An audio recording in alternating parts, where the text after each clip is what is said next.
Lex semper intendit ad bonum comuni. Hukum senantiasa bertujuan demi kebaikan bersama. Assalamualaikum warahmatullahi wabarakatuh. Salam Om Swastiastu, Namo Buddhaya, salam kebajikan. Perkenalkan, saya Nur Alfi selaku pembicara pertama tim pro bersama rekan saya, Rizky selaku pembicara kedua, dan Wildan Albani selaku pembicara ketiga.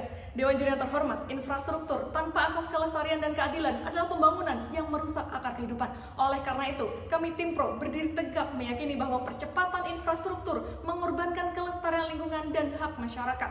Dewan Juri yang terhormat, kesetujuan kami terhadap mosi perdebatan kita kali ini dilandasi oleh 3 poin argumentasi utama. Yang pertama secara filosofis dan konseptual, percepatan infrastruktur berarti pembangunan fisik dan jaringan prasarana secara masif, cepat, dan prioritas tinggi. Lalu kelestarian lingkungan berarti pemeliharaan fungsi ekosistem serta mitigasi dampak ekologis. Kemudian hak masyarakat meliputi hak atas lingkungan hidup yang baik dan sehat, partisipasi dan informasi, serta keadilan sosial. Dewan Juri, Undang-Undang Nomor 32 Tahun 2009 tentang PPLH telah menegaskan bahwa pembangunan harus melestarikan lingkungan hidup. Namun dalam praktiknya, aturan ini diabaikan. Kemudian yang kedua, Dewan Juri yang terhormat, secara logika, jika percepatan infrastruktur mengabaikan kelestarian lingkungan, maka akan timbul eksternalitas negatif. Maka hal ini bukan sekedar kerugian lingkungan, melainkan pelanggaran HAM.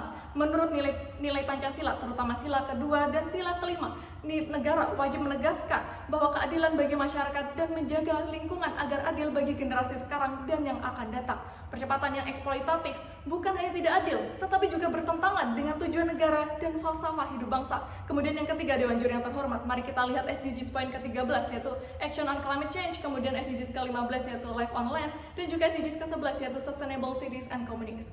Namun realitasnya, data dari Komnas HAM menyatakan bahwa proyek strategis nasional masih terjadi banyak pelanggaran dan kriminalisasi terhadap warga yang menolak pembangunan yang merusak. Maka dari itu kami bangga menjadi tim pro.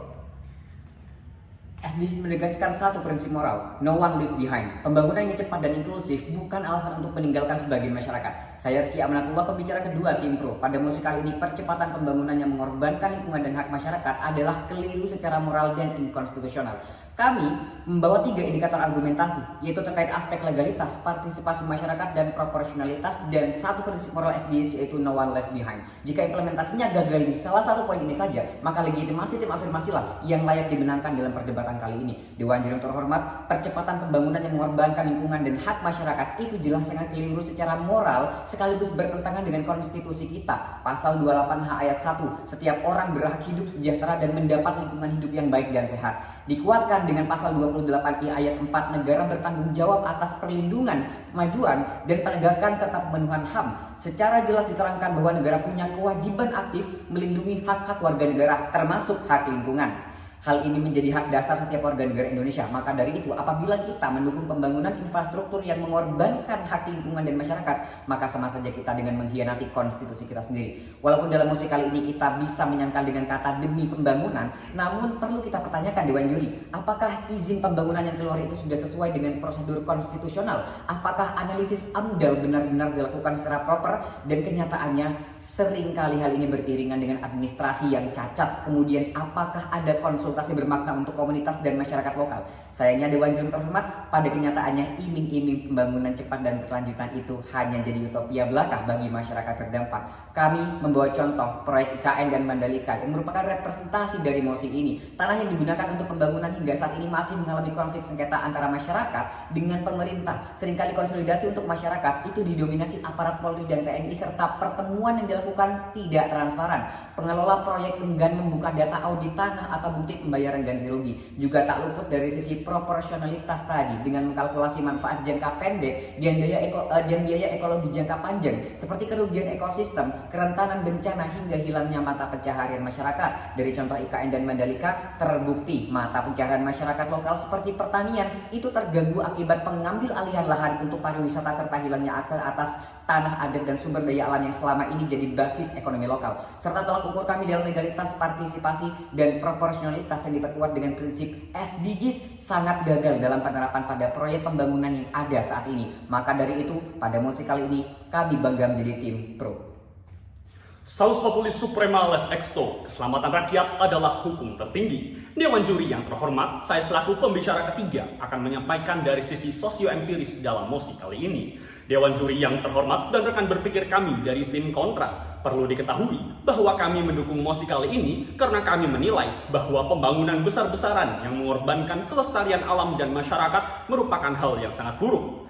Menindaklanjuti argumentasi pembicara kedua kami, utamanya pada pasal 28H ayat 1 Undang-Undang 45, pada kenyataannya hal tersebut tidaklah sesuai seperti perintah dalam pasal undang-undang tersebut. Kasus konflik lahan dan dampak lingkungan yang diakibatkan oleh banyaknya pembangunan proyek strategis nasional sudah sangat menumpuk. Seperti contohnya pada kasus pembangunan sirkuit Mandalika, pemerintah sangat berambisi untuk membangun infrastruktur berstandar internasional, namun sayangnya konflik-konflik dengan masyarakat seperti terhambatnya ganti rugi pembebasan lahan dan hilangnya mata pencaharian masyarakat akibat tanah yang semula digunakan untuk berkebun menjadi hilang adalah masalah tersendiri yang menjadi bumerang bagi pemerintah karena hal tersebut bisa menurunkan kepercayaan masyarakat kepada pemerintah.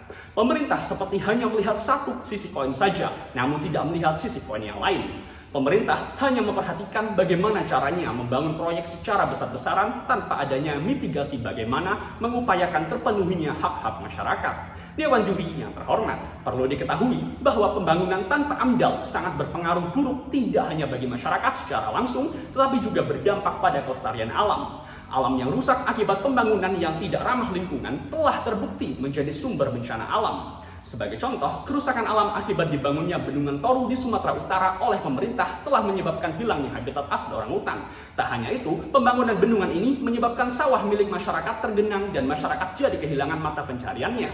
Begitupun dengan pembangunan IKN beberapa waktu ini, di mana pada pembangunan IKN telah terbukti menyebabkan deforestasi yang berujung pada meningkatnya risiko tanah longsor dan banjir akibat perubahan lanskap. Dewan Juri yang terhormat, kami sebagai tim pro menyatakan setuju pada mosi kali ini karena memang pembangunan tanpa disertai adanya kemanfaatan bagi masyarakat dan cenderung merusak lingkungan bagaikan bumerang. Maka dari itu, kami menyarankan kepada pemerintah untuk 1. Melakukan AMDAL agar dampak negatif lingkungan dan masyarakat bisa dicegah.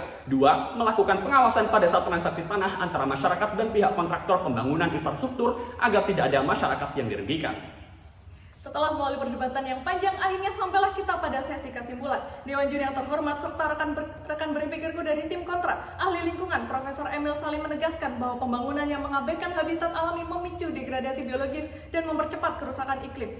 Sejak awal, kami telah menegaskan fondasi filosofis dan yuridis bahwa percepatan infrastruktur yang abai terhadap lingkungan dan hak masyarakat adalah bentuk pengkhianatan hukum, pengingkaran Pancasila, serta pengabaian tujuan luhur SDGs. Dewan Juri yang terhormat, dari perdebatan kita hari ini dapat kita tarik benang merah bahwa yang pertama, pembicara kedua telah memperkuat kerangka legalitas, partisipasi, dan proporsionalitas. Kemudian dengan gamblang membuktikan bagaimana proyek IKN maupun Mandalika telah menghadirkan konflik lahan, penggusuran, hingga kerugian ekosistem. Fakta ini mengkonfirmasi bahwa janji pembangunan inklusif hanya menjadi utopia, sementara realitasnya adalah luka sosial dan ketidakadilan ekologis. Kemudian yang kedua, secara sosio-empiris telah terjadi hilangnya habitat orangutan di Batang Toru, banjir dan longsor akibat deforestasi IKN, serta masyarakat yang kehilangan tanah dan penghidupan. Semua hal itu menunjukkan bahwa pembangunan yang abai pada AMDAL dan keberlanjutan hanyalah bom waktu yang meledak pada generasi kita sendiri. Kemudian yang ketiga, kami menawarkan solusi bahwa pemerintah seharusnya memperkuat terlebih dahulu dasar administratif yang kuat dan jaminan hak dasar warganya.